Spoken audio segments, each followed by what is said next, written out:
chicos, buenas tardes, gracias por la espera. Nos costó, pero pudimos colocar la clase. Bien, vamos a empezar con el avance de esta semana. Vamos a empezar con el tema de genética, nuestra primera unidad. ¿Se ve bien ahí? ¿Sí? ¿Ahí mejor? Sí. Perfecto.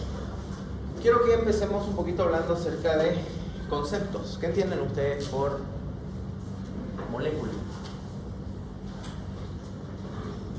¿Qué es una molécula? Un conjunto de átomos, ya, perfecto.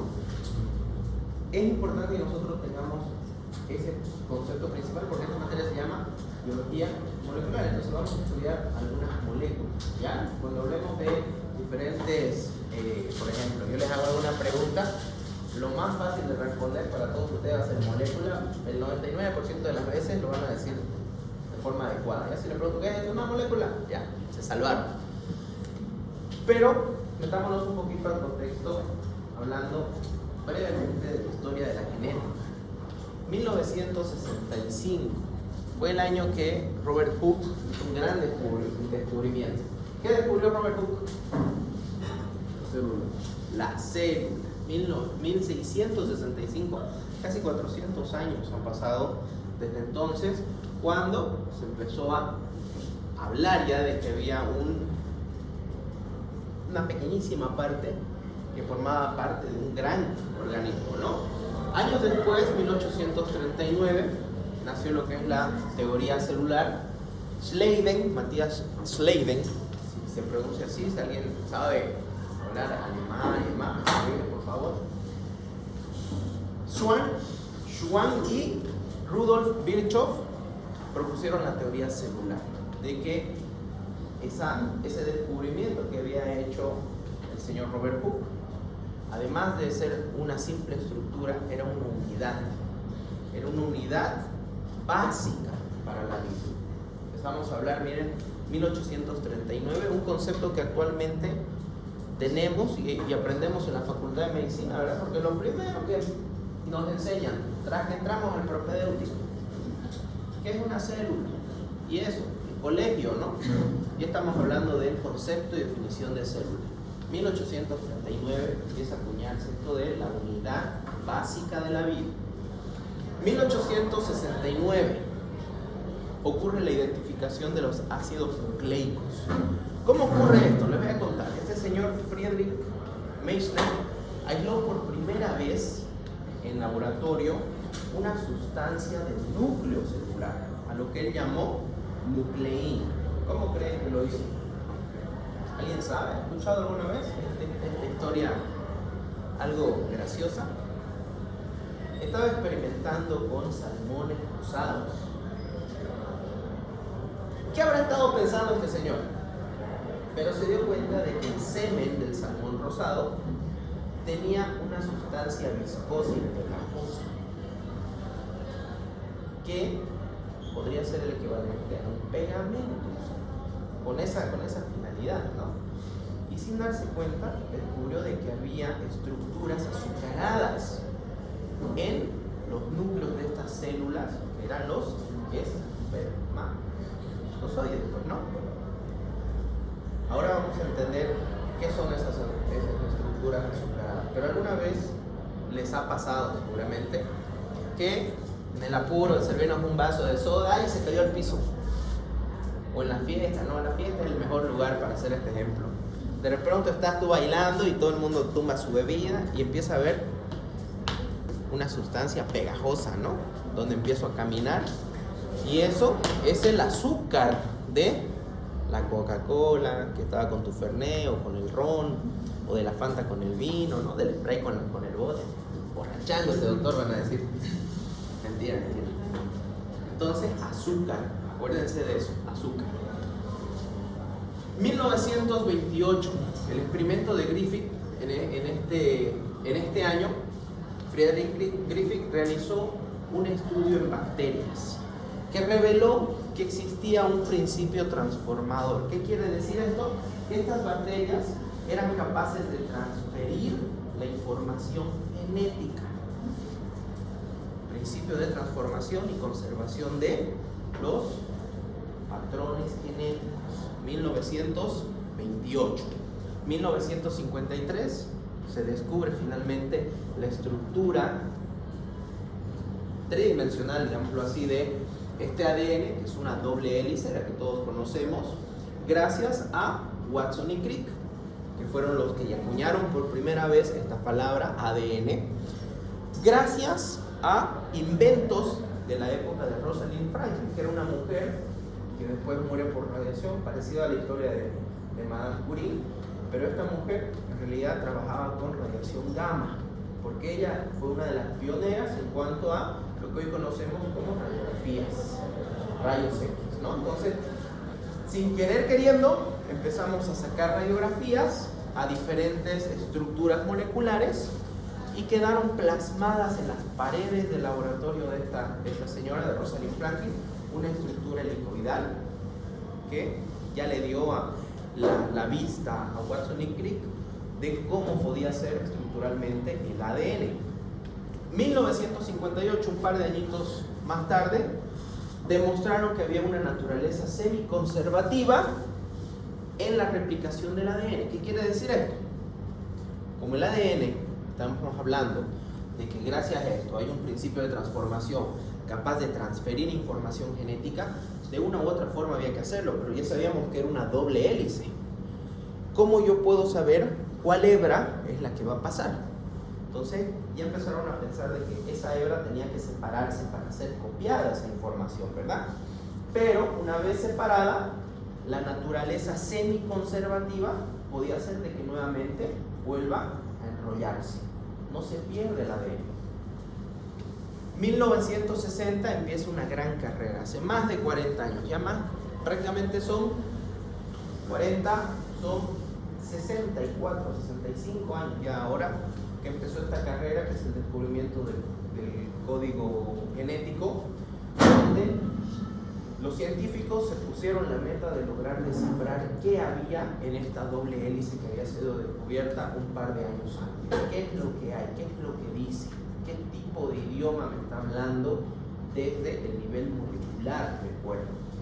Y fueron así 40 años de prueba y acierto, de prueba y error, de muchos aciertos y tal vez muchos bajones en cuanto a los hallazgos científicos, pero lograron identificar, gracias a la secuenciación del proyecto del genoma humano, toda esa cantidad impresionante e inmensa de letras, porque lo vamos a representar en letras, que hoy en día conocemos como el genoma humano.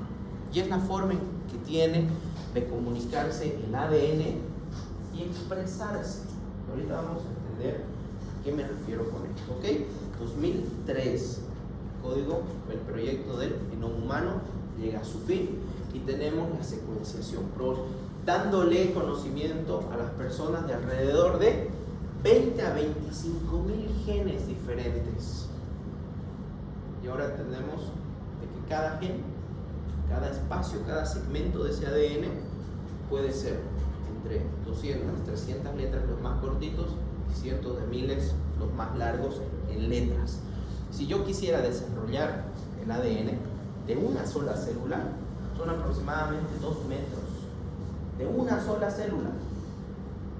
De una sola. De las 38 billones de células que tenemos. O sea que más o menos un cálculo en cadena lineal de cuántos cientos de metros, miles de metros podemos tener. Ahora, si yo quisiera escribir la secuenciación completa, lo que más o menos, ¿cómo podemos comparar? Todos conocen el Harrison, ¿verdad? Son 120 tomos de Harrison para escribir solamente letras tras letras de cada uno de ustedes. Entonces realmente somos una biblioteca andante, ¿no?, de información genética. Ahora sí, hablemos un poquito acerca de lo que es el ADN. ¿El ADN qué es, chicos? Eso quiere decir ADN, pero ¿qué es? Ya les di la clave al principio de la clase. Es una molécula. Es una molécula. Y la molécula del ADN, o sea, esta molécula, responde a muchas incógnitas y muchas dudas que desde que éramos jovencitos en colegio nos vienen enseñando. Porque ¿a quién no le ha dicho su profe de química, de biología? Existen los elementos básicos de la vida.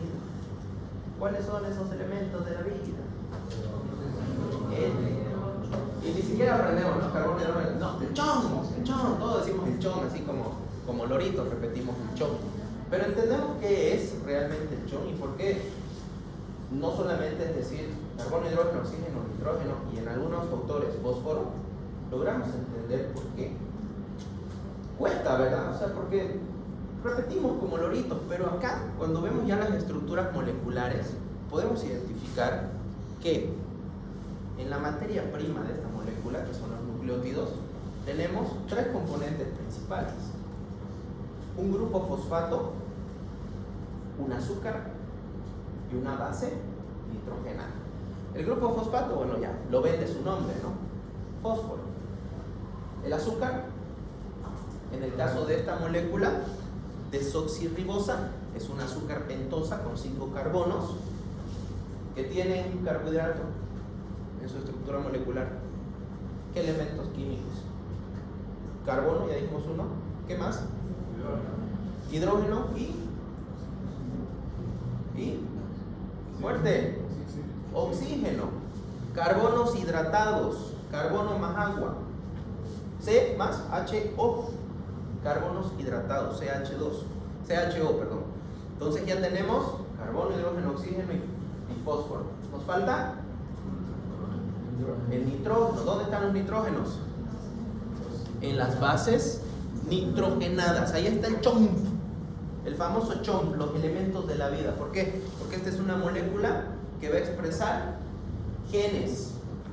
En realidad los genes van a expresar proteínas, que son moléculas mucho más complejas. Y esto nos sirve ¿para qué? Para vivir, ¿no? ¿Para qué? Necesitaremos un segmento y fabricar colágeno para restituir hueso. Yo que me fracturé la pata, seguramente ahí estaban mis fibroblastos produciendo mucho colágeno, ¿no? ¿Y qué necesitaban ellos para hacer eso? ¿Qué necesitan ustedes, chicas hermosas, para que sus pestañas sean bellas así, su piel toda sedosa, las uñitas bien sanas? Queratina, colágeno, ¿verdad? Biotina, y las producimos nosotros.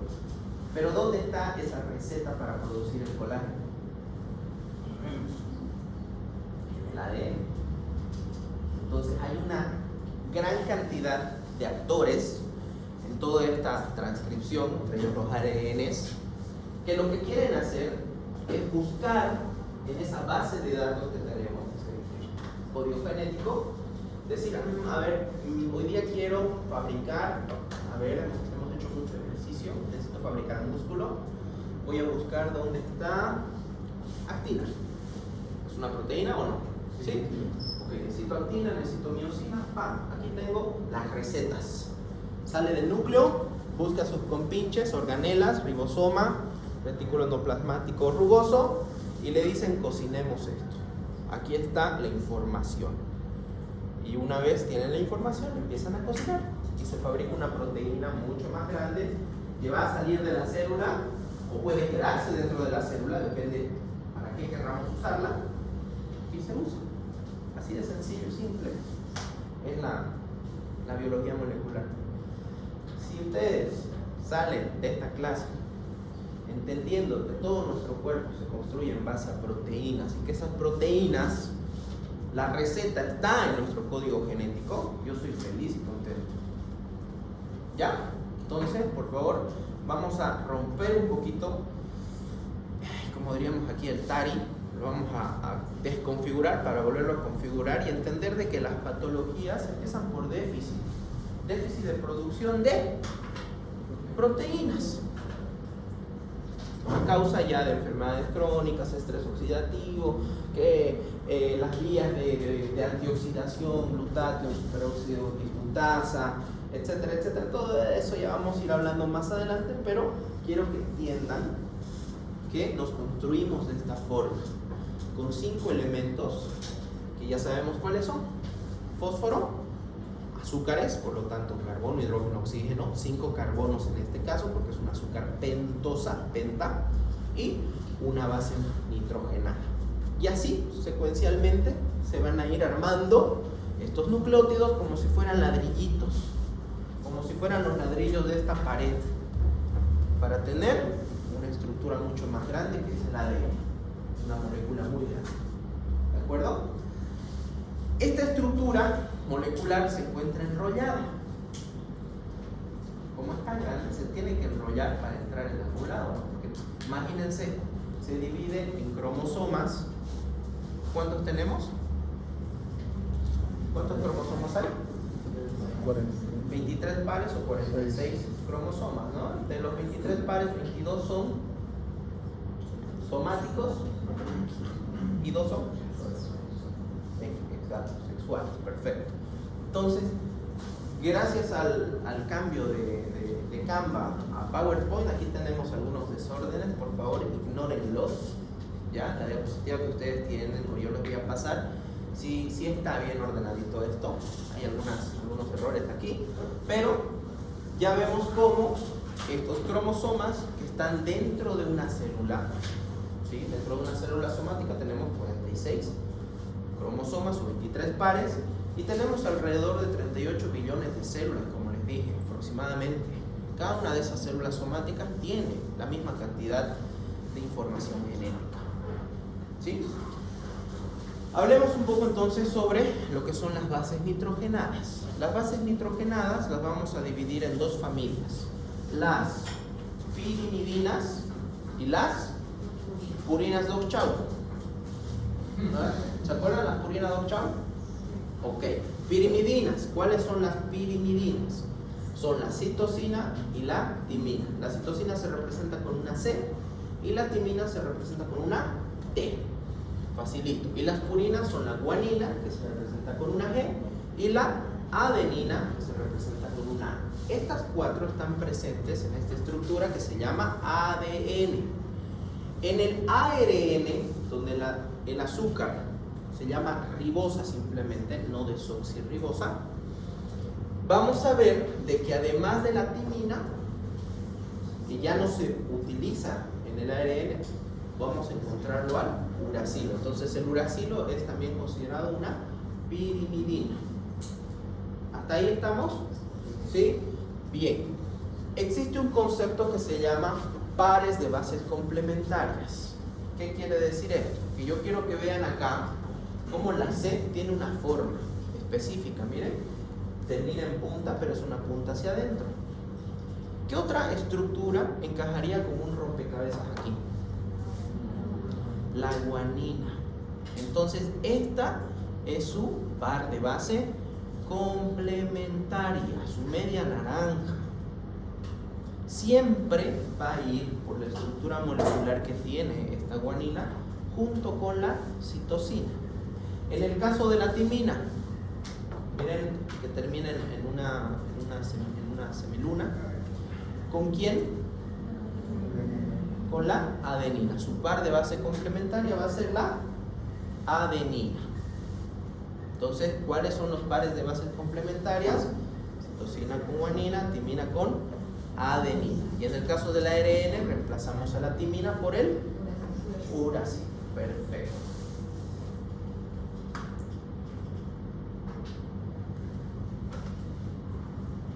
Pregunta, ¿qué es un gen entonces? Es súper sencilla la respuesta.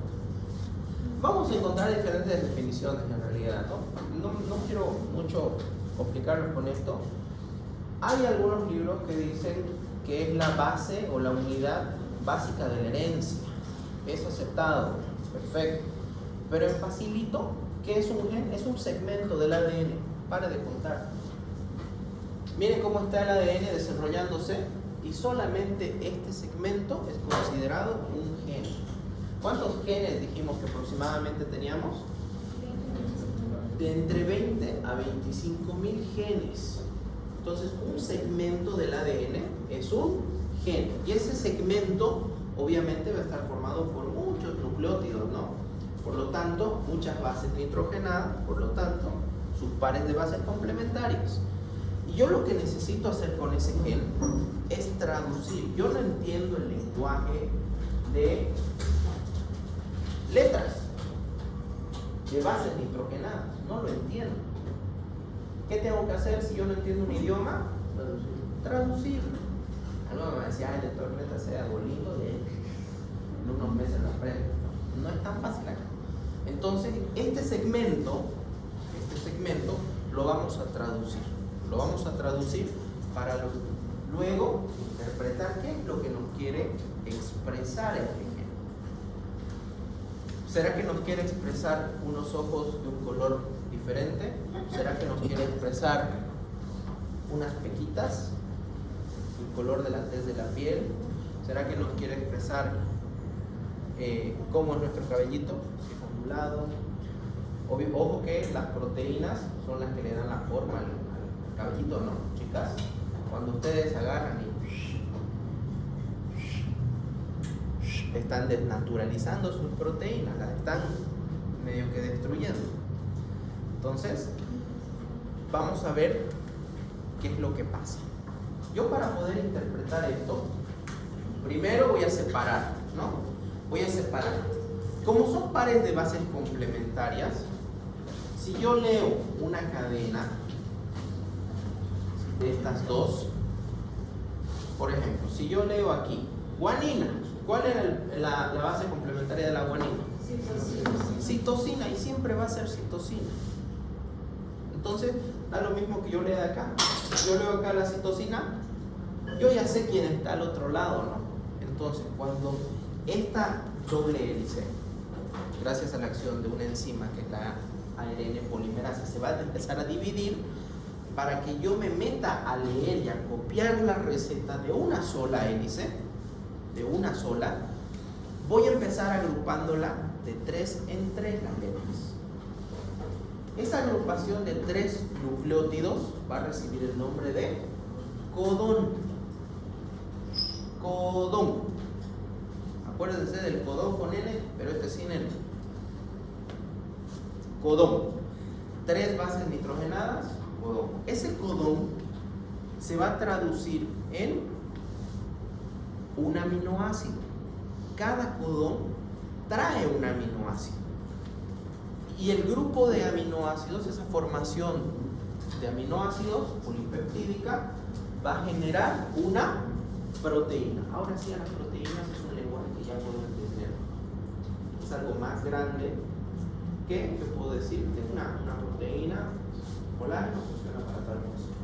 ¿Sí? La creatina sirve para tal cosa. Entonces ya es un lenguaje que nosotros entendemos, pero tiene que pasar toda esta traducción para poder entender alguna proteína, y ya sabemos cuál es la característica que va a expresar esa proteína. Por lo tanto, ya sabemos qué es lo que nos quería decir o qué nos quería transmitir el segmento que agarramos del ADN, que se va a llamar el segmento gen. Bien, entonces vamos a hacer un pequeño ejercicio. ¿Ya? Voy a necesitar muchos comentarios. Acá yo tengo una serie de codones, agrupaciones de 3 en 3 bases nitrogenadas. Yo voy a hacer el trabajo del ARN mensajero.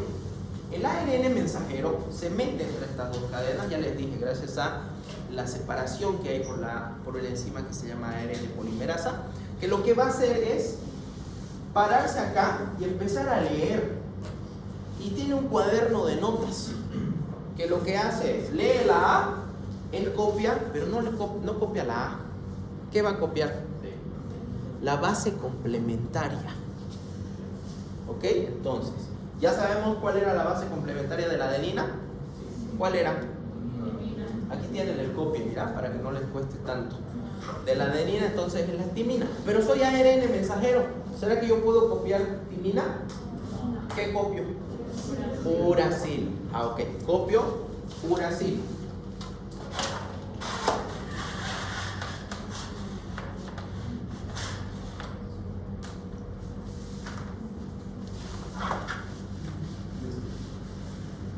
Bien. Copio uracil. ¿Cuál es la base complementaria de la timina?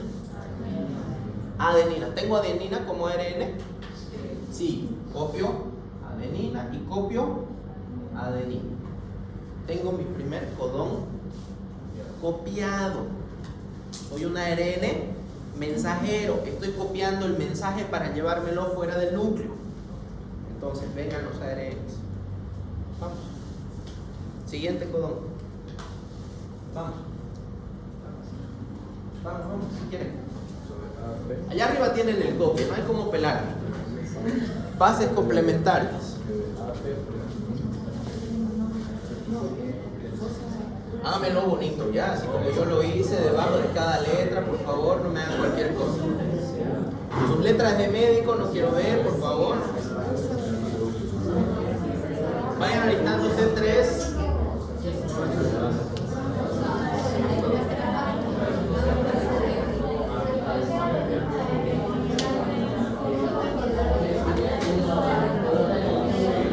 Pásenle a quien usted quiera, vamos. Solo tenés que intercambiar la letra. Allá arriba, fíjate la base. De la química. Eso, perdón.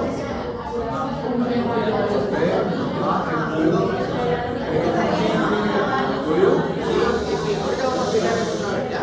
Dame un segundo.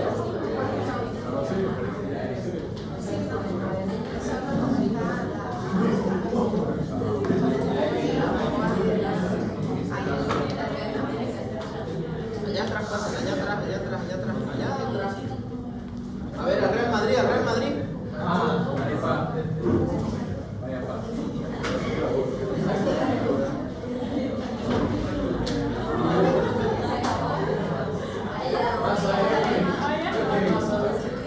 Ya, vení. Vos tenés el trabajo más importante. Ahorita te voy a explicar. Espérame aquí. El trabajo más importante que tenés. Hace rato me preguntaban, doctor, ¿usted tiene varios codones?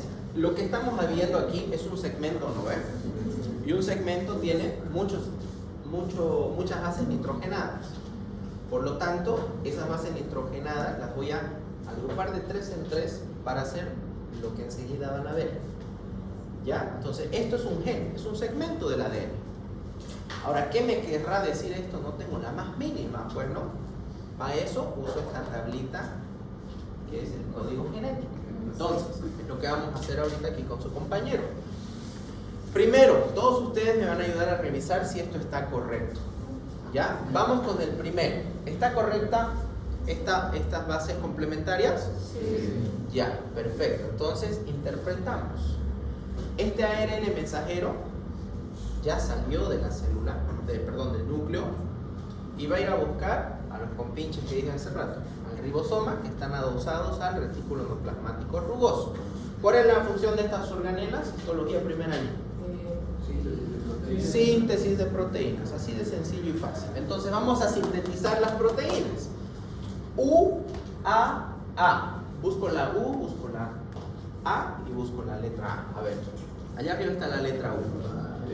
Busco la A y busco la A. Aquí, mira. U, A. Y aquí busco la última letra A. A. ¿Qué dice? Ok, acá abajo ponele, no le pongas finalización, ponle stop.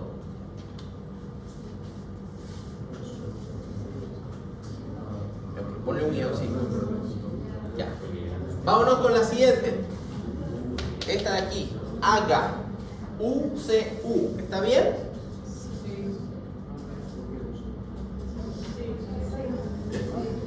UCU. ¿Qué toca? Serina. Estos son los aminoácidos. Entonces, cada codón dijimos que se va a convertir en un aminoácido. Entonces, me pones aquí serina. Esto representa la serina. Perfecto. La siguiente. Vamos a ir despacito. Aquí quiero que me entiendan. ¿Qué es lo que está costando? ¿Qué es lo que está costando? Vamos, es que es ahorita.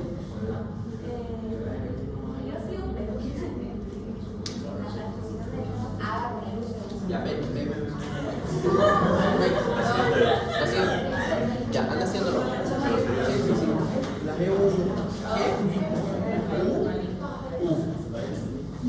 Ven aquí. Tú tienes para los que todavía no han entendido bien, mientras su compañero va haciendo el trabajo de lo que les voy a explicar a su compañera, para los que todavía no han comprendido qué está pasando aquí, estamos perdidos, parecemos Bob Esponja del pasado, ¿no? Ya. Acá tenemos un montón de letras. Esas letras son las bases nitrogenadas. Ya sabemos que son 4 letras, ¿no ven? Las bases nitrogenadas. Para poder interpretar, voy a dividirlas de 3 en 3. Pero lo que yo estoy haciendo es el trabajo del ARN mensajero. Entonces yo me voy a parar aquí y voy a empezar a leerles. ¿Qué era la A? La A es adenina. Entonces yo voy a copiar su base complementaria. ¿Y cuál era la base complementaria de la adenina? La timina. ¿El ARN mensajero o el ARN en general tiene timinas? No. Entonces no puedo poner timina. Tengo que poner uracil, como la U. Leo la T. Leo la T, que es timina. La T es timina. ¿Cuál es la base complementaria de la timina? La adenina. ¿Puedo poner adenina? Sí. Puedo, como la A. Y así voy haciendo de 3 en 3. ¿Ok?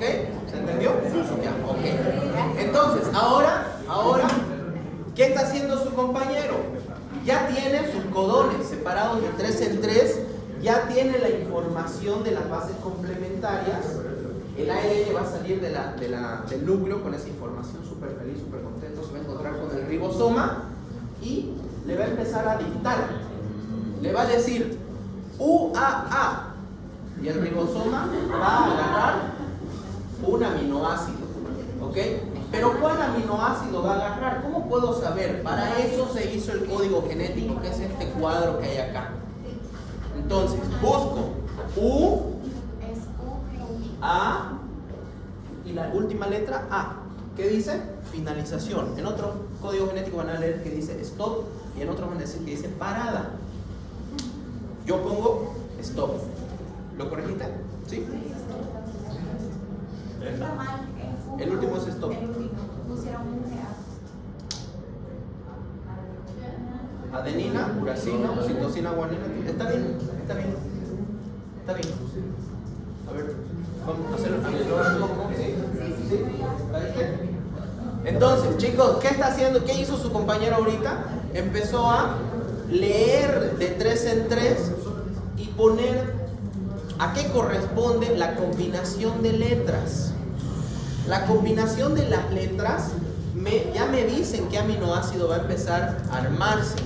Para los que estaban un poquito más atentos aquí, ¿todo esto está correcto? Sí. Lo vi que estaban haciendo aquí con su compañero. ¿Esto está correcto? ¿Sí? ¿Está correcto? Entonces, esto, quiero que vean, la serina es un aminoácido. La valina es otro aminoácido. Alanina, otro. Asparagina, otro. Arginina, otro. Leucina, otro. Isoleucina, otro aminoácido. Y así se empieza a formar un collarcito de perlas. Y esos collarcitos de perlas son las cadenas polipeptídicas que se conocen, ¿ya? Ahora, ¿qué es este stop, doctor? ¿Qué es ese stop?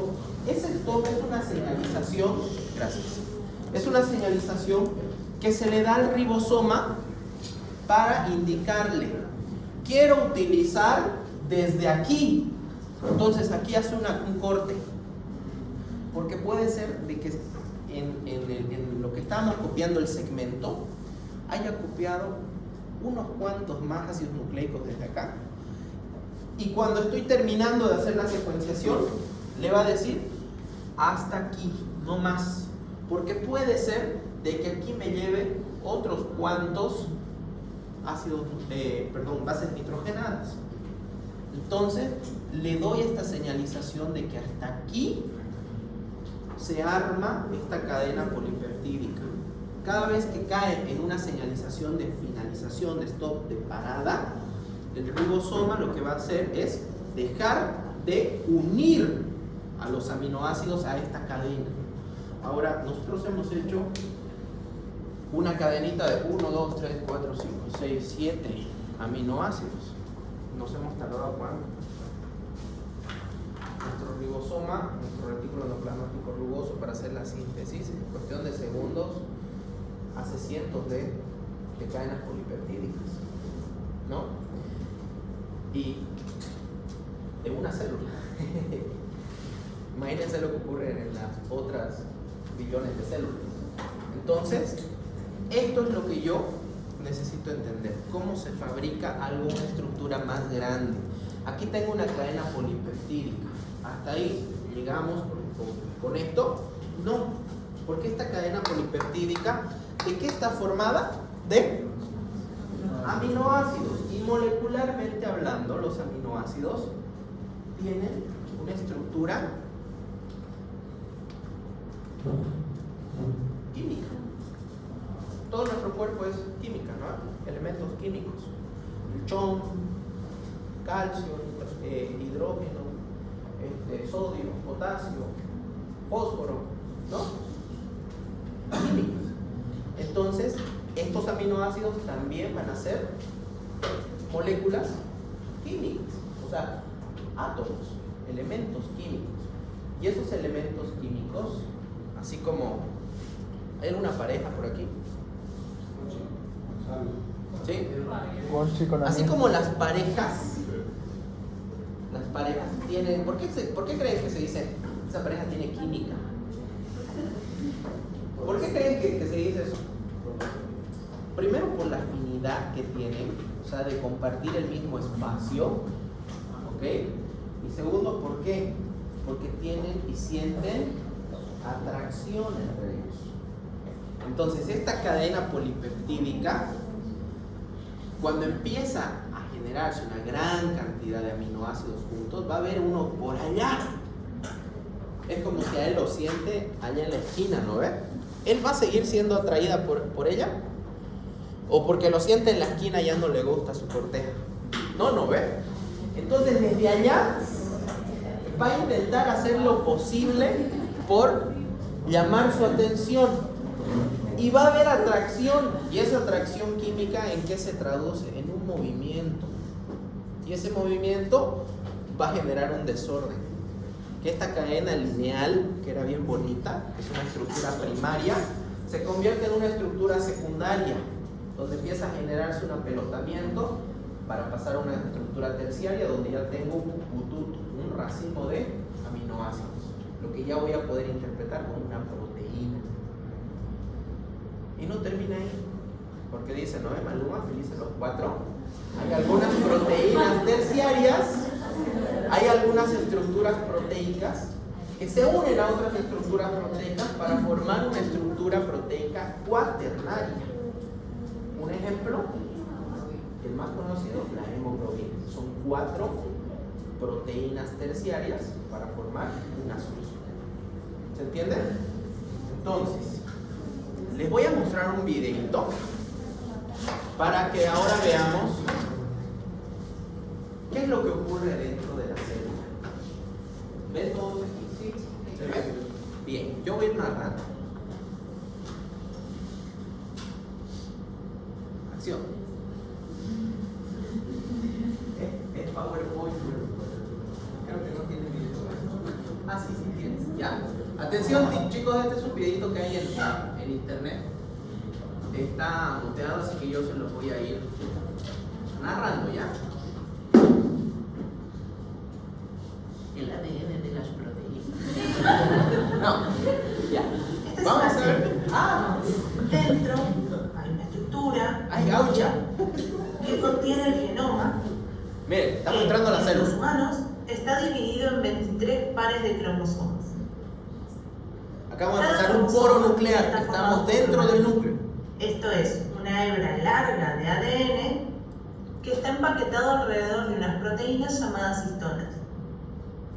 Dentro del ADN hay secciones que son genes, y algunos de estos genes poseen las instrucciones para construir proteínas. Cuando No todos los genes codifican. Ojo. Una enzima llamada ARN polimerasa se une al extremo inicial del gen. Esta se desplaza a lo largo del ADN, creando una hebra de ARN mensajero a partir de bases que se encuentran en el núcleo.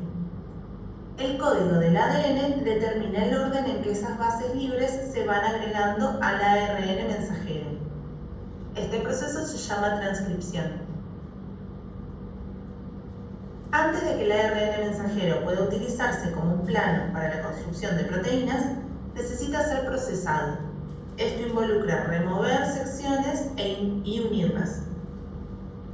Luego, el ARN mensajero sale del núcleo hacia el citoplasma y se encuentra con fábricas de proteínas llamadas ribosomas. El ribosoma se une al ARN mensajero y va a leer el código de esta hebra para construir una cadena de aminoácidos. En el ser humano hay 20 tipos distintos de aminoácidos que forman las proteínas. Moléculas de ARN de transferencia llevan a esos aminoácidos hacia el ribosoma. Este es el ARN T de transferencia. No tiene nada que ver con el ARN mensajero, por si acaso. Muchas veces he visto de que ya estando en quinto año, que no es culpa de ustedes, a veces nos enseñan así, que el ARN mensajero se llama cuando está copiando y cuando llega al ribosoma se llama ARN de transferencia. No, es otra molécula aparte del ARN mensajero. Ahorita el ARN mensajero está ocupado con el ribosoma. Y el ribosoma es el que va a generar ese llamado a otra molécula ARN que trae los aminoácidos. Entonces este ARN de transferencia va a tener, fíjense acá, tres bases nitrogenadas. Y estas bases nitrogenadas tienen que coincidir complementariamente con lo que el ARN trajo. Entonces, si yo me pongo a pensar, ¿qué copié? Esto, ¿no? ¿Qué tiene el ARN mensajero? Esto, esta señalización, estas letritas de las bases complementarias. Entonces, el ARN de transferencia va a tener las mismas que tenía el original, ¿verdad? Por eso son bases complementarias, se complementan. ¿Ya?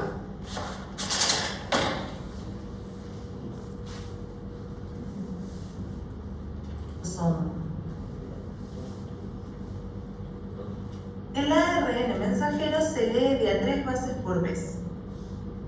A medida que cada triplete o codón se lee, el ARN de transferencia entrega el aminoácido correspondiente. Este se agrega a una cadena de aminoácidos y una vez que el último aminoácido es agregado, esta cadena se pliega formando una estructura compacta que es la proteína. El proceso por el cual la información copiada en el ARN mensajero se utiliza para sintetizar las proteínas se llama traducción.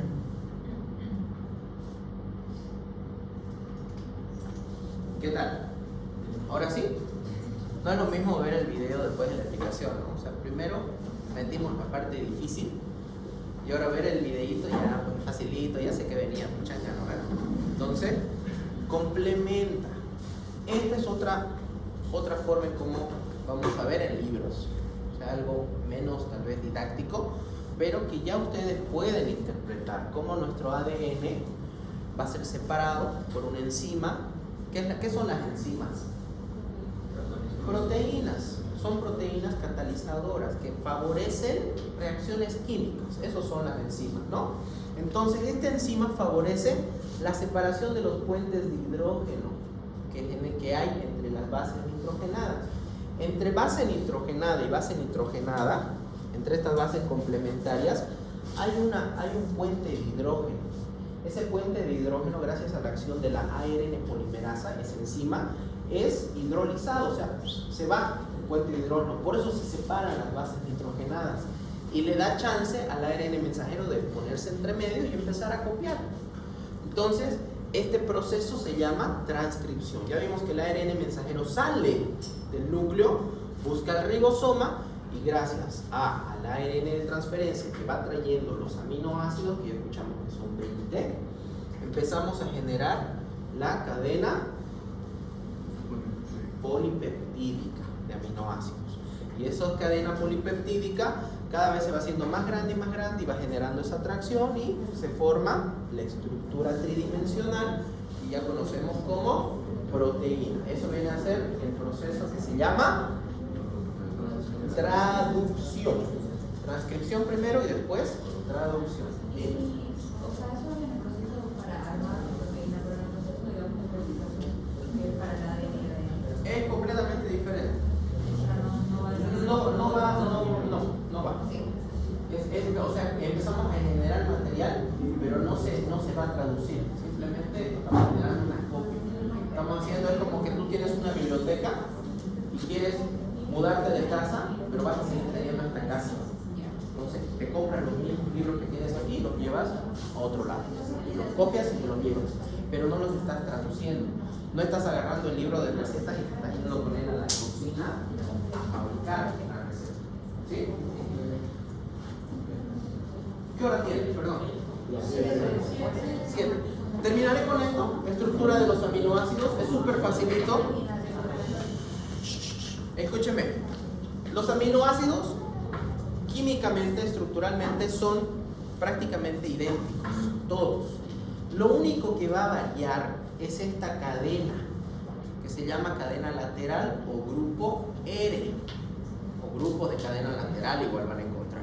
Después, todos los aminoácidos tienen en su estructura química un átomo de carbono, y como ustedes saben, el átomo de carbono tiene 4 enlaces, son 4 bracitos, y esos 4 bracitos, uno está agarrado a la cadena lateral, el otro está agarrado al grupo amino, por eso se llama aminoácido, el otro está agarrado a un átomo de hidrógeno, el otro está agarrado a un grupo carboxilo. ¿Ya? Entonces, a medida que vamos agregando diferentes sustancias químicas o elementos químicos a la cadena lateral o R, el aminoácido se va haciendo más complejo estructuralmente. Y eso es lo que va a ir cambiando los nombres. ¿Ya? Entonces, no vamos a entrar a esto de aprender estructuras químicas y demás cosas porque no es lo que nos compete a nosotros.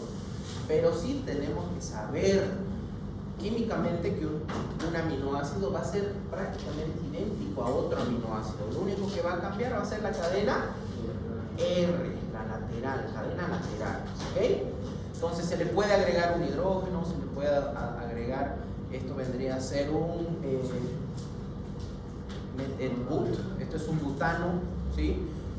Miren esta amarillita, cómo se va agregando elementos químicos, ¿sí? Acá encontramos un azufre, miren, acá encontramos un anillo, esto ya serían estructuras bencénicas, ¿no? Entonces, eso es lo que va a cambiar. Después todos en su base molecular tienen exactamente la misma estructura química, ¿ya?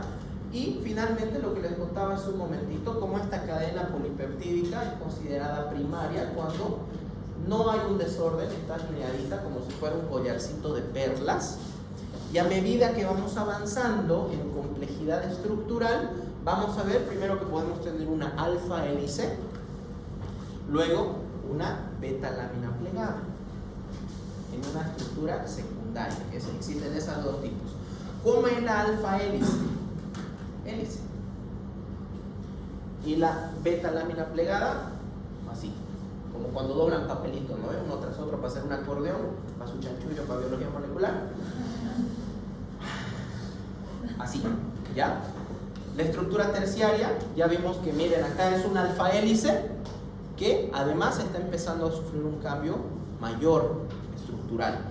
Y una estructura cuaternaria, vimos que es la unión de estructuras terciarias. Hasta ahí, preguntas. ¿Está facilito? Está difícil, pero no está pesado, no está tedioso, ¿no? Entonces está fácil de estudiar. Por favor, nos vamos a quedar aquí. Pues sé que ya están cansados y lo que viene es, creo que necesitamos igual un poquito de tiempo. Vamos a ir a la pizarra y todo el próximo martes, ¿ya? Voy a llamar Liz.